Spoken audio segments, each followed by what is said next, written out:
selamat siang semuanya. Elohimers. Masih sama ya? Tagline.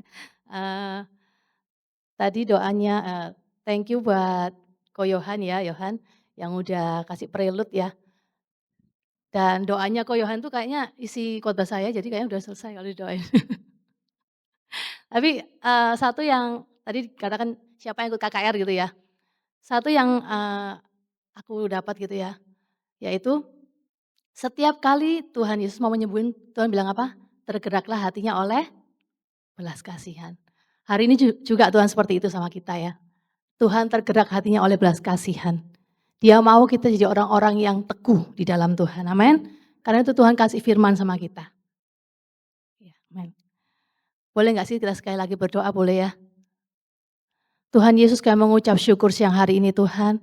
Kami percaya Engkau ada bersama dengan kami di tempat ini Tuhan. Tuhan, kami berdoa Tuhan, biar setiap firman Tuhan yang akan kami dengar Tuhan, biar semakin Tuhan membuat nama-Mu dipermuliakan Tuhan. Semakin membuat kami mengerti bahwa firman Tuhan itu berkuasa Tuhan. Hanya firman-Mu Tuhan yang sanggup Tuhan melakukan segala perkara dalam hidup kami. Terima kasih Tuhan, permuliakan nama-Mu di tengah-tengah kami Tuhan.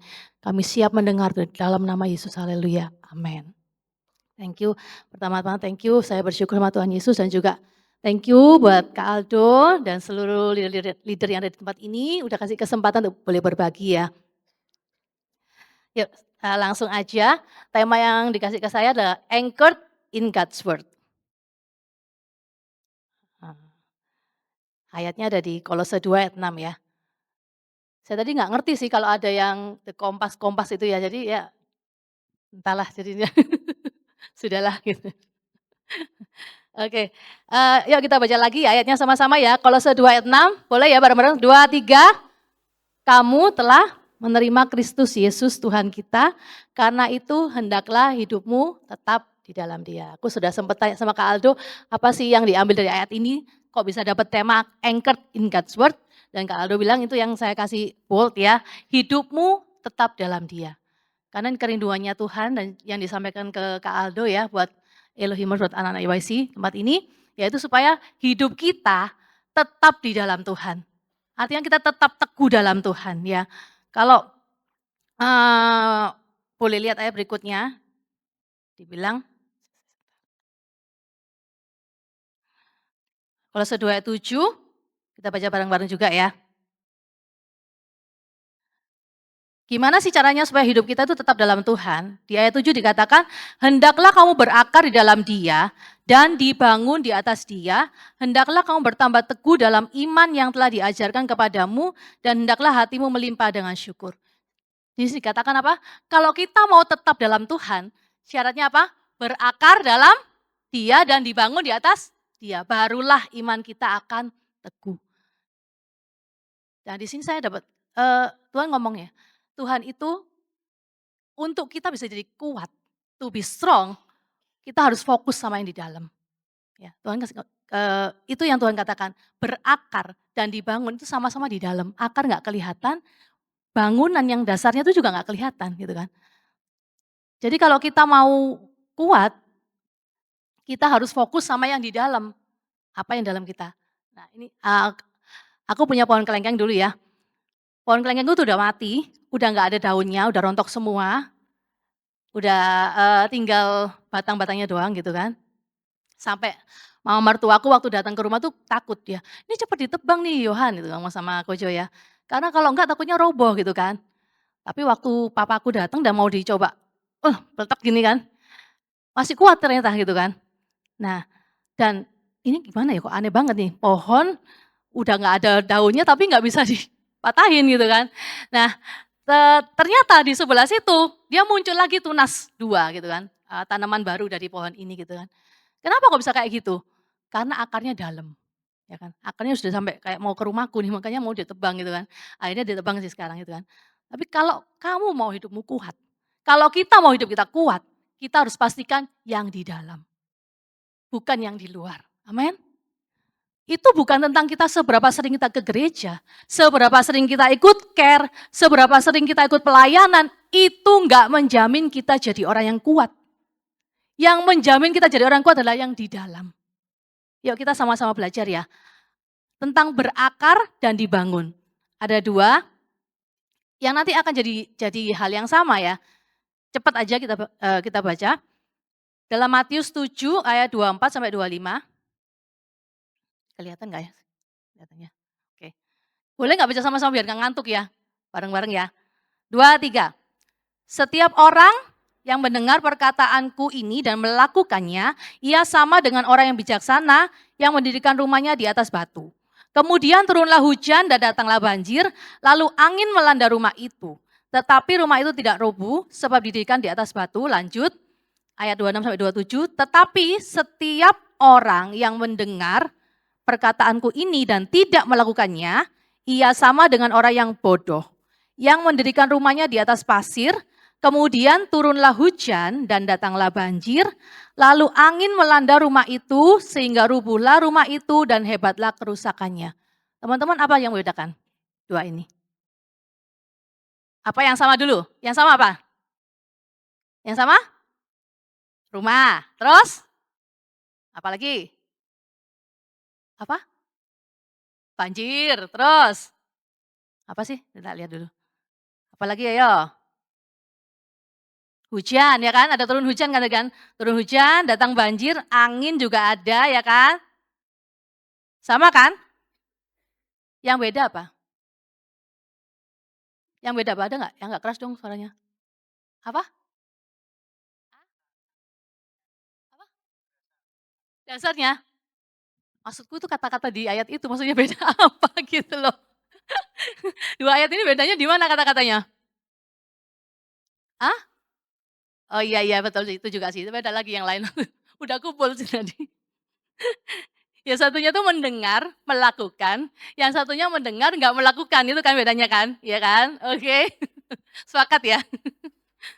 Jadi dari bangunan, dari tentang kata dibangun, kita bisa belajar itu ya. Untuk punya dasar yang kuat, kita harus jadi orang yang mendengar dan melakukan.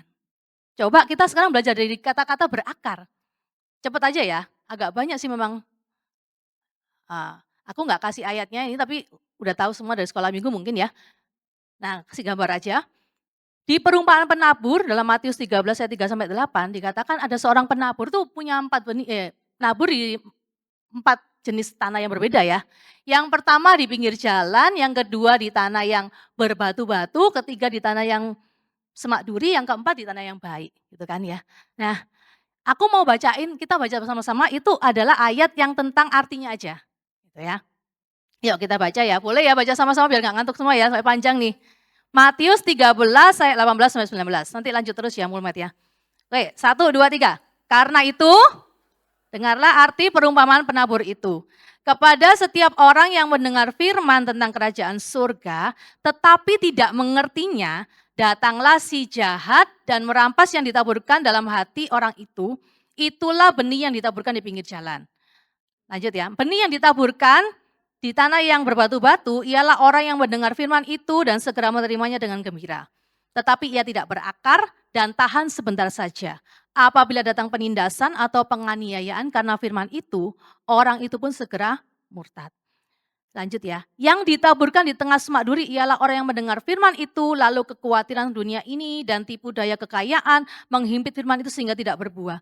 Yang ditaburkan di tanah yang baik ialah orang yang mendengar firman itu dan mengerti, dan karena itu ia berbuah, ada yang 100 kali lipat, ada yang 60 kali lipat, ada yang 30 kali lipat. Nah, dari sini kita belajar apa? Semuanya tentang apa? Yang berbuah, berarti apa? Ada apa? Yang mengaruh apanya? Akar. Ya, kalau aku boleh bilang ini kayak ada tingkatannya gitu ya. Yang pertama ditaburkan di pinggir jalan ada akarnya nggak? Belum sempat keluar akarnya udah dimakan burung. Dan dikatakan di situ apa? Karena nggak ngerti. Karena dia mendengar tapi nggak ngerti. Akhirnya firmannya dimakan burung hilang. Ya kan? Belum sempat berakar.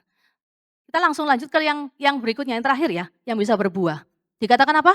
Yang ditaburkan di tanah yang baik ialah orang yang mendengar firman itu dan mengerti dan karena itu ia berbuah. Kalau aku boleh katakan bahasanya sama kayak yang tadi ya. Yuk kita ini ya lanjut dong, next. Tuh ya.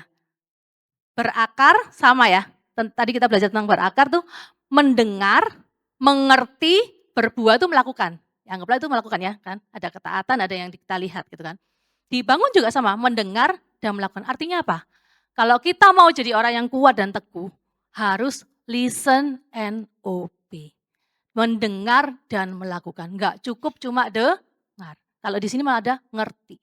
Nah, hari ini aku mau angkat satu yang sebelum tentang melakukan ya, sebelum tentang OB, aku mau kasih garis bawah tentang listen.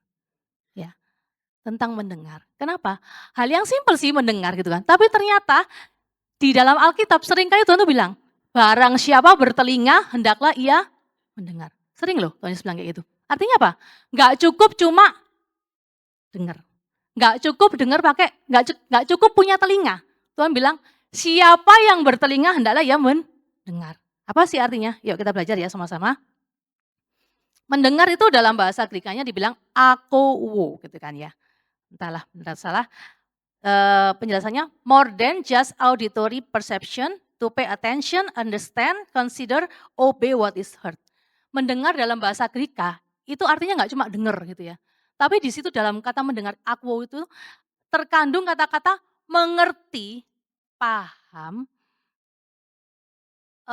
mendengar yang dengan attention, dengan penuh perhatian sehingga dia tuh bisa ngerti, bisa paham, dan mendengarnya itu untuk melakukan. Kalau aku boleh kasih tahu, kalau zaman dulu belum ada GPS, kita tuh nyasar nih ya, siapa yang pernah ya itu angkatan yang lalu berarti ya kalau sudah pernah gitu. Itu di pinggir jalan kita ada, "Misi Pak," kalau kita pergi ke tempat retret gitu ya, nggak tahu tempatnya biasanya gitu kan, "Misi Pak," gitu kan, "ini di mana ya villa ini ya Pak ya?" Gini-gini, ya kan? Kayak gitu. Kita pasti pay attention. Kenapa? Karena kita mau melakukan arahan orang itu. Kalau kita cuma asal dengerin, "Oh iya Pak, belok kiri, nanti kanan, depannya belok situ, putar balik." Kalau kita cuma, gitu, nanti sampai sana, "Tadi mana ya? Kiri apa kanan?" Nah itu aku tuh, karena aku nggak tahu arah gitu. Yang ngerti biasanya supirnya ya, Kojo atau siapa gitu kan udah paham. Kalau aku kok nggak ngerti ya, kemana sih tadi itu sebenarnya gitu kan, nggak paham gitu kan. Tapi yang dengerin, kalau denger sungguh-sungguh, kita harus mendengar sungguh-sungguh supaya nggak nyasar gitu kan. Itulah aku. Anakku ya, kalau di rumah, "Pelin, ayo minum." Ini lagi nonton TV ya, "Ayo minum," gitu. "Iya Ma," gitu kan. Bentar lagi aku tanya, "Udah minum?" "Hah? Enggak, belum." Nah kan, ya kan, asal jawab. Siapa yang kayak gitu? Dulu pernah kayak gitu, sekarang udah ngalami anaknya kayak gitu ya. Siapa yang pernah kayak gitu sama mama papanya dulu ya? Dipanggil, "Nanti ini ya, nanti jangan lupa ya, itu punya mama digini-giniin, gini-giniin." Terus, "Iya iya, oke oke." Begitu mamanya pergi, ditinggal pergi, "Tadi suruh apa ya? Aku lupa," gitu. Terus telepon mamanya lagi, "Apa Ma tadi suruh apa?" Gitu kan. Artinya kita nggak aku gitu kan, nggak benar-benar pay attention gitu. Yang Tuhan mau, kita pay attention. Dan ini yang aku mau angkat gitu loh. Gimana kita bisa melakukan kalau kita nggak ngerti Tuhan itu mau apa? Kita nggak paham, kita cuma asal dengar. Kita nggak bisa taat dong. Taatnya kita salah nanti. Karena kita nggak benar-benar dengerin apa yang Tuhan mau. So hari ini berapa banyak yang ingin belajar tentang mendengar? Hal yang simpel sih, aku bisa denger C, aku ini nggak tuli loh, aku ini sehat ini C. Tapi kita belajar dengar aku, oke? Siap? Siap ya, oke yuk. Nah, bentar.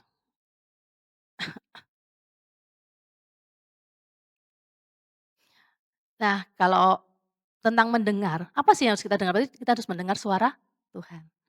Itu nyambung sama tentang rema ya. Nah nanti kalau ada waktu aku mau praktek sih. Sampai jam berapa sih nih jamnya? Oh jam 2, oke thank you Mas Reldo. Waktunya, kita kerja kelompok. Oke, nah, ya kalau mendengar suara Tuhan itu identiknya dengan rema gitu kan. Kalau yang udah ketua ini udah jago-jago mendengar suara Tuhan ya kayaknya ya. Ya, tapi hari ini kita belajar lagi. Yuk, kita perlu mendengar suara Tuhan, amin. Supaya hidup kita itu teguh, bisa taat. Karena setiap kali kita taat, itu akar kita nyengkram lebih kuat. Itu karena firman kan. Orang yang melakukan itu kuat. Kalau kita taat, kita kuat. Tapi gimana caranya taat? Dengar dan paham. Get your rema. Rema itu apa? Spoken word. Kata-kata yang diucapkan.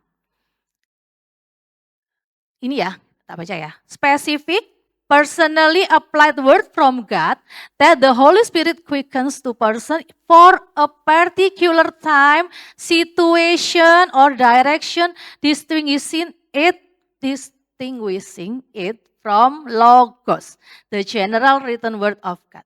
Jadi kalau isi Alkitab yang tertulis itu semuanya namanya Logos, gitu ya. Tapi yang Rema itu adalah kalau Roh Kudus tuh ambil salah satu dari situ terus pas kamu lagi ada perlu, set, ini loh ayat buat kamu hari ini. Itu namanya Rema. Ya, ada ditulis di Google. Di Google, kalau Logos tuh kayak apa namanya tuh? Laut gitu ya. Kalau Rema tuh kayak ngambil satu cangkir, nih buat kamu minum pada saat kamu perlu. Kayak gitu. Nah, kapan sih kita tuh harus dapetin Rema tuh kapan? Satu, waktu di gereja. Berapa banyak yang waktu di gereja, waktu dengar firman, kamu sungguh-sungguh aku. Sekali lagi aku tanya, berapa banyak di antara kita ketika kita di gereja, kita sungguh-sungguh aku. Sungguh-sungguh pay attention. Sungguh-sungguh cari supaya kita paham, dengerinnya supaya paham.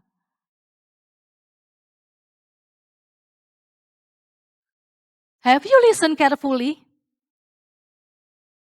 to the word of God?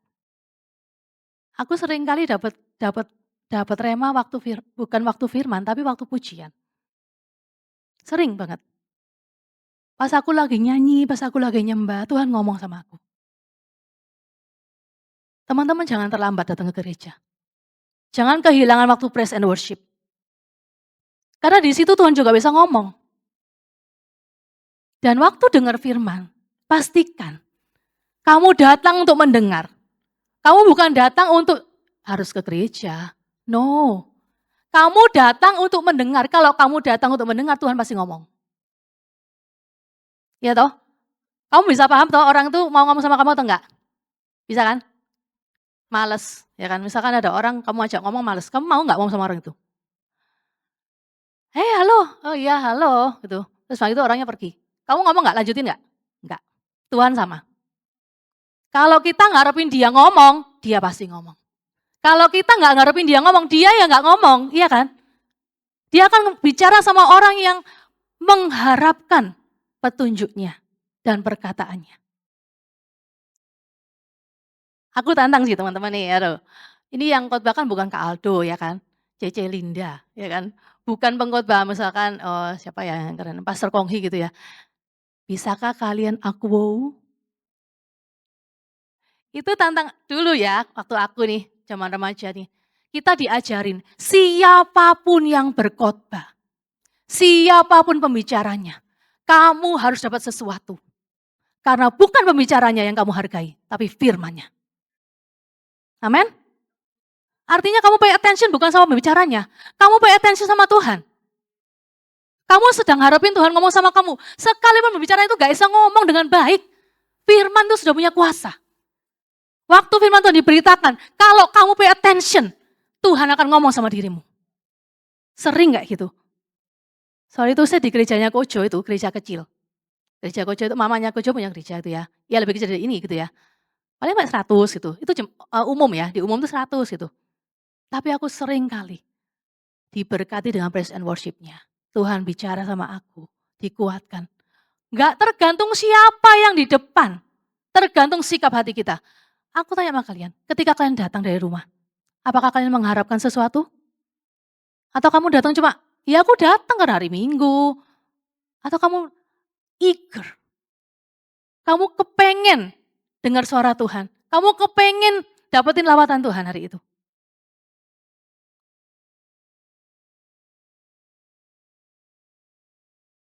Yang ngomong cuma Cece Linda sih. Tapi yang aku omongin firman Tuhan. Jangan hormatin aku maksudnya gitu ya. Ini tantangan sih, kalau yang khotbah Kak Aldo kan bagus ya tuh, pasti gampang dimengerti gitu kan. Maksudnya, keren nih kata-katanya pasti gitu kan. Ini kalau yang khotbah aku belum tentu kayak Kak Aldo kan, maksudnya belum tentu kayak yang keren-keren gitu. Jadi ini lebih tertantang harusnya. Tantangannya lebih susah gitu maksudnya untuk fokus gitu ya. ya kan? Memang susah loh fokus, aku pun kayak gitu, jujur. Tapi kalau kita menghargai Tuhan, kalau kita mau taat, mau belajar untuk taat, aku mau. Belajar untuk fokus, pay attention dan benar-benar kayak pengen tahu, apa sih Tuhan yang Tuhan mau aku lakuin? What do you want me to do? Ya kan? Yang kedua di devotion time. Punya devotion time teman-teman? Every day? Karena lebih banyak Tuhan ngomong di sehari-hari ya daripada di gereja kan, gereja cuma seminggu sekali kan. Jangan cuma ngarepin seminggu sekali, nanti kita nggak dapat tuntunan setiap hari dong ya kan. Itu sulit juga sih, jujur. Walaupun ngomong gini aku juga berusaha, aku juga berjuang untuk melakukannya gitu ya. Tadi kan rema itu diambil dari logos, kalau kita nggak pernah baca logos, logosnya cuma, Tuhan tuh baik, ya kan. Tuhan baik gitu terus ya kan. Ya remanya ya Tuhan baik itu terus. Padahal banyak, di dalam Alkitab ada banyak hal yang, apa ya, bisa jadi jawaban buat kita ya. Kalau kita cuma nyimpen logosnya sedikit, rema kita sedikit. Kalau kita nyimpen logosnya banyak, rema kita bisa banyak, ya kan. Aku ikut, grup baca Bible, ya, Bible reading group, cewek-cewek gitu. Sejak aku ikut, aku tuh ngerasa beda. Aku dulu ya kadang baca, kadang enggak gitu kan. Bacanya loncat-loncat, tapi di situ, dikasih tema sih 2 pasal tiap hari gitu kan. Pokoknya selesaiin kitab-kitab nggak urut Kejadian sampai Wahyu sih, cuman lengkap gitu ya, Wahyu dari ayat 1 sampai terakhir gitu. Dan aku ngerasa beda. Tuhan kasih understanding, Tuhan kasih pengertian yang beda. Ketika kita tuh baca firman regularly, ada sesuatu yang berbeda.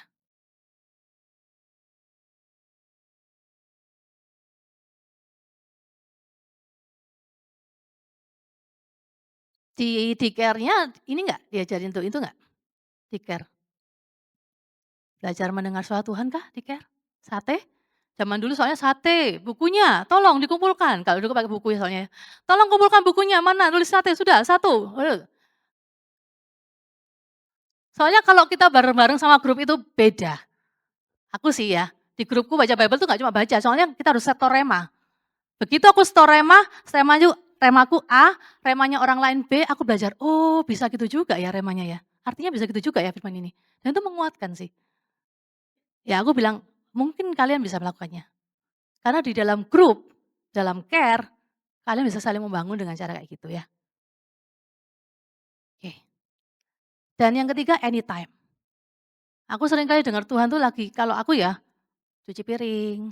Karena cuci piring itu lama dan sendirian, ngadep sana, ngadep tembok gitu kan, nggak ada yang dikerjain gitu ya. Cuci piring. Tuhan sering ngomong, "Oh gitu ya Tuhan." Kalau aku dapat tugas khotbah, "Tuhan gimana nih, ngomong apa nih?" Gitu kan. Cuci piring tiba-tiba, kata-katanya gini, gini. Aku nih nggak pintar nyusun kata-kata ya gitu ya. Jadi Tuhan tolong aku dikasih kata-kata Tuhan. Kalimat maksudnya. Tuhan bener-bener kasih aku kalimat, bentuknya kalimat. Kalau kata Kojo, "Ini aja lah, apa namanya tuh, kerangkanya aja." Cannot cannot, aku nggak bisa kayak gitu. Tuhan kasih aku kalimat. Waktu lagi keramas. Keramas itu kan lama juga ya, diem gitu kan. Ya karena nggak kocok-kocok gitu kan. Itu juga Tuhan bisa ngomong sih gitu loh. Di mobil lagi nyetir juga lama ya kan. Aku percaya kalau kita semua, kalian dan aku ya, benar-benar buka telinga kita. Benar-benar pengen mengharapkan Tuhan ngomong, aku. Tuhan tuh selalu pengen ngomong kok. Selalu pengen ngomong. Ada ayat yang aku pernah baca di Bible bilang gini, Tuhan tuh marah sama orang Israel karena mereka nggak minta petunjukku. Ini kalau ada orang tuh paling nggak seneng ya kalau ditanya-tanya terus ya, misalkan aku sama anakku aja contohnya, "Mah, gimana nih Mah?" "Aduh tanya terus sih, ya ampun nggak bisa tak ngerjain sendiri." "Coba dulu lah sendirilah," gitu kan ya. Tapi enggak kalau Tuhan, mereka tuh nggak minta petunjukku. Tuhan selalu berharap kita tuh ngomong sama Dia. Selalu ngarepin kita tuh tanya petunjuknya gitu loh. Selalu seneng ngasih tahu kita, menuntun kita. Jadi itu tergantung kita. Kita mau datang sama Tuhan ngarepin Tuhan enggak? Ya. Nah, oke next ya. Kenapa sih kita harus dapat rema itu ya? Nah, kata-kata rema itu ada di ayat-ayat ini. Nih ya, boleh ya kok banyak banget sih rema-rema ini. Next. Oke, yang pertama kekuatan ya. Matius 4 ayat 4, baca ya. Boleh ayatnya? Matius 4 ya ini. Nah, ini kata-kata firman itu di dalam bahasa aslinya rema, ya kan. Tetapi Yesus menjawab ada tertulis, manusia hidup bukan dari roti saja, tetapi dari setiap firman yang keluar dari mulut Allah. Kita hidup bukan dari roti, tapi dari rema. Artinya apa? Rema itu jadi kayak roti kan, kayak kekuatan kan buat kita kan. Dan itu artinya apa? Kalau kita makan roti tiap hari, makan nasi ya, ini zaman dulu makan roti kan orang sana ya. Berarti kita juga harus makan rema tiap hari. Harus ada rema yang kita dapat untuk kita bisa berjalan. Kenapa sih Daud itu kok bisa berani ya? Dia itu punya keberanian dan kekuatan untuk dia bisa bilang, yang lain gak ada yang berani untuk maju, tapi Daud berani maju. Waktu dia ngelawan Goliat. Kalau dipikir-pikir ya dia gak punya kekuatan tuh. Yang lain lebih well trained, prajurit yang lain lebih well trained. Daud gak punya apa-apa. Kenapa Daud begitu bisa yakin bahwa dia akan menang? Karena dia punya rema. Daud katakan, Allah yang sudah membantu aku, menolong aku menghadapi singa dan beruang, itu juga yang akan menolong aku menghadapi Goliat. Amin.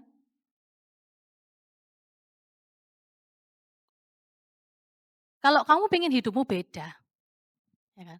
Nggak sama dengan orang yang lain. Dikatakan jadi kompas itu beda loh, ya kan? Jadi kompas itu jadi beda. Arahnya ke sini, yang lain ke sana. Kayak Daud. Dia jadi apa ya? Jadi petunjuk bahwa Allah itu besar. Daud jadi kayak monumen, tempat Allah menunjukkan kebesarannya ya kan. Sama kan hidup kita kayak gitu loh. Tapi apa yang bisa bikin hidup kita kayak gitu? Kalau kita punya rema, punya kata-katanya Tuhan. Ketika Tuhan bilang, kamu bisa. Kamu yakin bilang, aku bisa. Ya kan? Yang kedua yuk, hikmat dan tuntunan. Lukas 5 ayat 5. Rema membuat kita punya hikmat dan tuntunan Tuhan. Simon menjawab, Guru, telah sepanjang malam kami bekerja keras dan kami tidak menangkap apa-apa. Tetapi karena engkau menyuruhnya, aku akan menebarkan jala juga. Di sini dibilangkan, engkau menyuruhnya nih ya. Itu juga kata-katanya remah. Waktu Tuhan yang suruh, Simon berhasil. Kalau Tuhan yang suruh, Tuhan yang ngasih remah, pasti akan berhasil. Amin.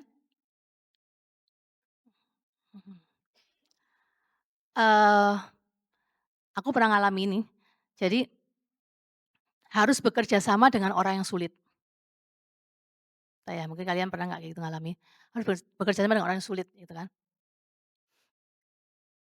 Pertamanya kita waktu awal kerja sama itu kayak, crash gitu ya. Aku pengen gini, dia pengen gini. Karena kita semua sama-sama kayak, apa, eee, punya kemauan keras gitu ya. Terus Tuhan bilang gini, kalau secara usia, ini aku lebih tua gitu kan dari orang itu gitu kan. Jadi kayaknya, kamu harusnya ngikut aku dong, aku lebih tua loh daripada kamu, lebih senior nih gitu kan.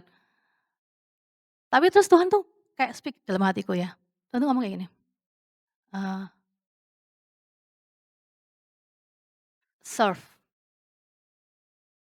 Dan sebelumnya itu waktu, ya bulan-bulan sebelumnya waktu aku baca Bible lagi yang di BRG ya, aku bilang Bible Reading Group itu, aku lagi belajar tentang melayani, agak lama sih udahan gitu ya, tentang hati hamba gitu, melayani. Bahwa yang terbesar itu yang melayani, artinya apa? Leader itu yang melayani. Kalau kamu leader, itu Tuhan ngomong sama aku ya, kalau kamu bilang kamu leader, kamu yang nge-lead, kamu yang layani. Apa artinya melayani? Kamu harus memenuhi kebutuhannya gitu kan ya. Dan waktu itu Tuhan ingetin aku, Indah, jangan crash, serve. Dan aku belajar, oke Tuhan, semakin aku keras, semakin dia nggak mau ngalah juga soalnya. Begitu aku bercoba low, aku denger, aku dengerin dia, oh ya, yes, oke, aku coba low. Tiba-tiba dia malah ikut, dia malah nunduk sama aku. Loh, bener kata Tuhan. Kalau Tuhan yang ngasih rema, gitu. ada hikmat dan tuntunan, kita pasti berhasil. Eee, Kenapa sih ada orang yang gini ya, ayat yang sama, kok nggak bisa tak pakai ya? Di orang itu kok bisa?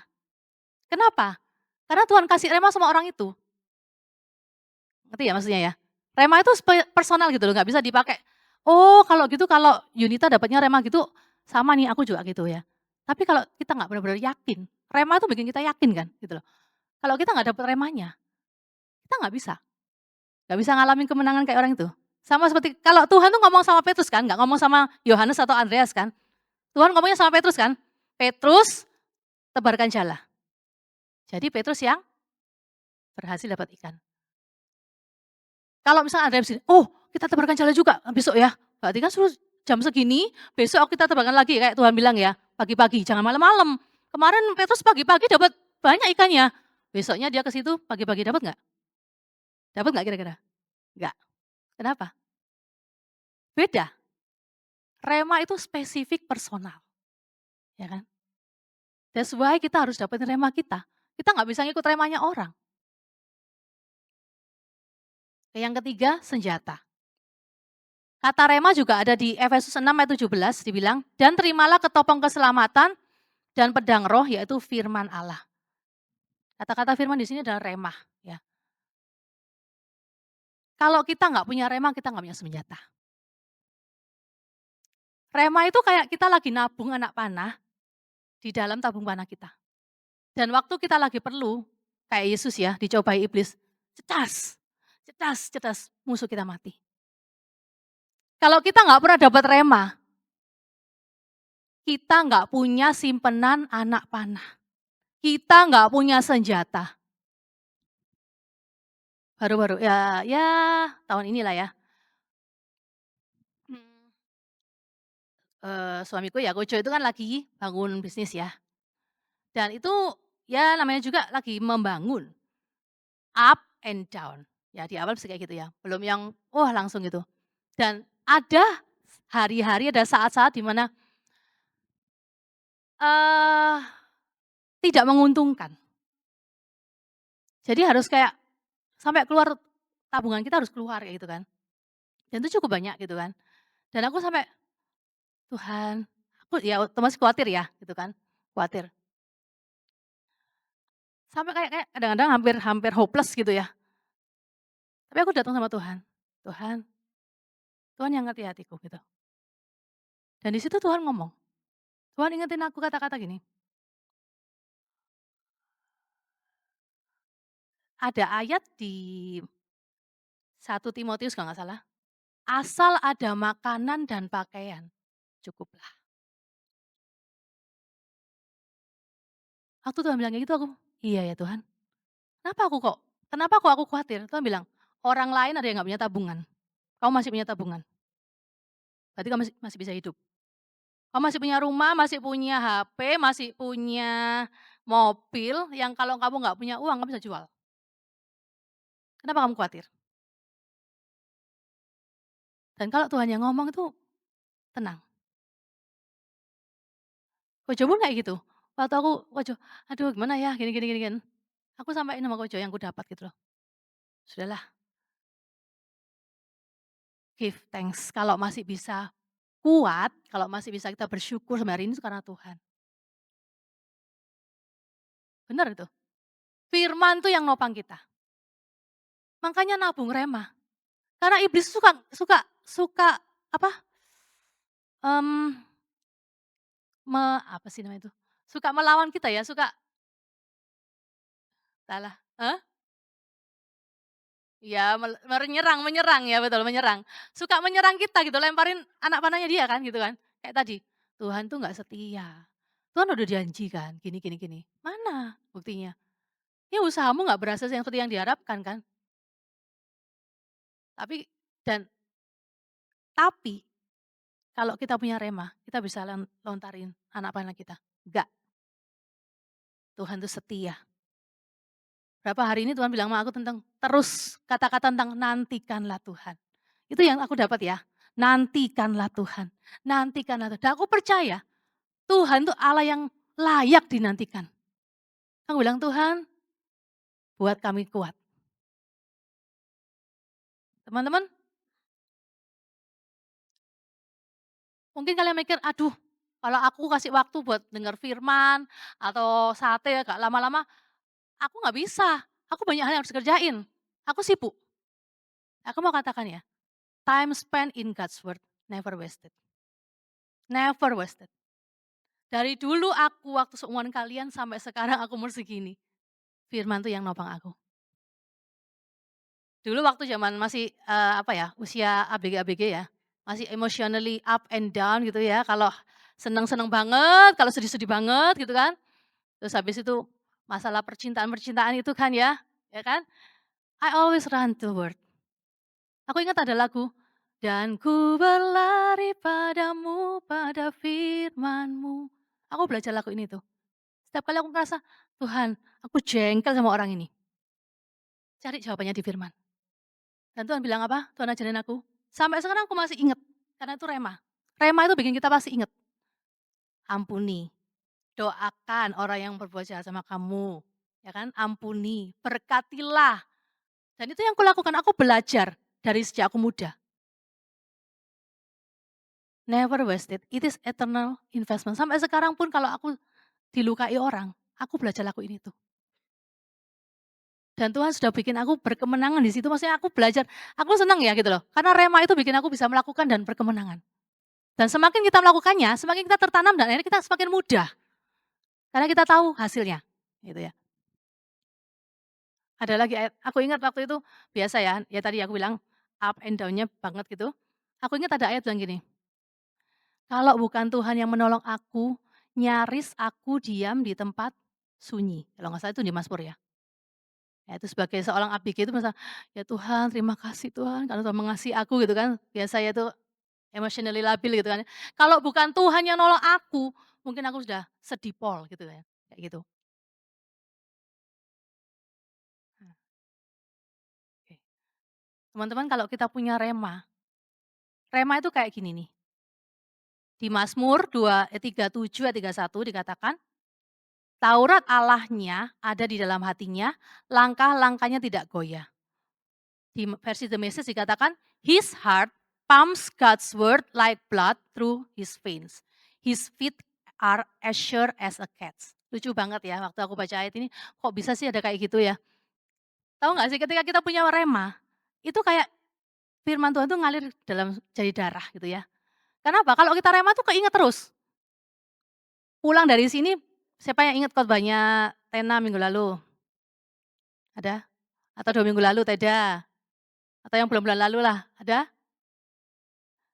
Yang kamu ingat pasti yang kamu rema. Kalau kamu nggak rema, kamu nggak ingat, hilang, udah. Dan semakin kamu lakukan, semakin kamu ingat. That's why dikatakan kalau kamu teguh, listen and obey. Dapetin remanya dan lakukan. Dan ini dikatakan lucu banget, kayak kakinya kucing. Aku sampai belajar, apa itu ya? Apa hubungannya gitu kan. Jadi kucing kalau jalan katanya kakinya itu, apa ini, depan belakang gini ya, kaki belakangnya akan napak tepat di jejak kaki depannya, gitu. Jadi dia cuma kayak jalan 2 kaki. Dan itu membuat dia tuh teguh. Membuat itu jalannya tuh stabil dan bisa melewati bisa melewati medan yang sulit, gitu, dia bilang kayak gitu. Nah ini dipasang di The Message ini ya, lucu banget itu ya. Jadi kalau kita mau langkah kita tetap nggak goyah, kita harus apa, masukkan firman Tuhan kayak blood, seperti darah, ngalir dalam hidup kita. Get rema, dapetin banyak-banyak rema teman-teman. Jangan biarkan firman Tuhan itu berlalu, amin. Oke, nah the last one ya, aku belajar tentang anchor karena disuruh nyampein tentang anchor ya. Di Google dikatakan, jangkar itu fungsinya ada 3, ya minimal mungkin ya ini ya. Satu, untuk berlabuh atau istirahat. Jadi kapal tuh kadang-kadang diem di tengah, kalau udah aku nggak tahu lah, pokoknya perlu berhenti di tengah lautan gitu, dan itu turunin jangkar gitu kan. Jadi untuk berlabuh atau istirahat gitu. Yang kedua, apaan sih? Yang kedua menghadapi badai. Jadi waktu dia menghadapi badai, dia pakai jangkar ya kan. Yang ketiga, membantu manuver atau puter gitu, kalau lagi muter gitu ya. Sama banget sama hidup kita ya, aku ngerasa kayak gitu. Kadang-kadang kita capek, butuh istirahat. Istirahatlah dalam firman Tuhan, kan. Kadang-kadang ada badai, mungkin hidupmu lagi ada badai. Firman itu juga bisa membuat kamu teguh. Dan kadang-kadang kamu pengen bergerak yang baru, putar arah, butuh tuntunan baru. Firman itulah yang akan menjawab kamu, amin. Apapun yang kamu perlukan hari ini, run to the word of God, karena di dalam situ ada semua jawaban. Yuk sama-sama kita bangkit berdiri ya.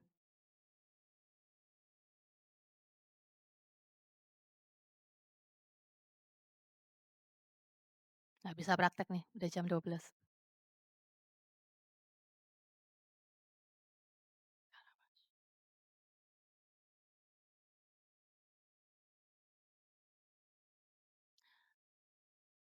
Aku nggak tahu teman-teman hari ini kalian lagi sedang hadapi apa, tapi apapun itu, percayalah, firman selalu punya jawabannya.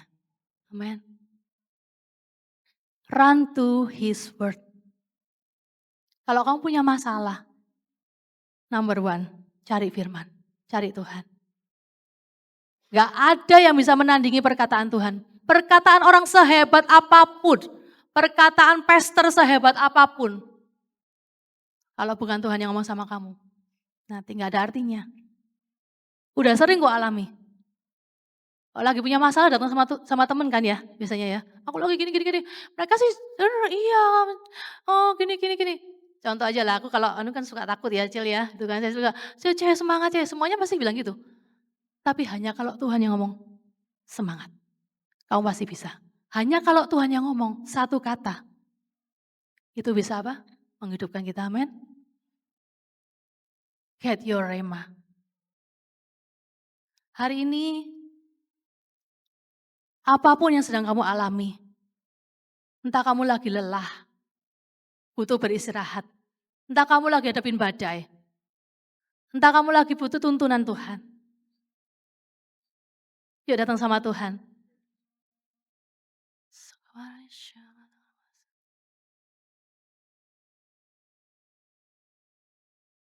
Sebab perkataannya penuh dengan kuasa.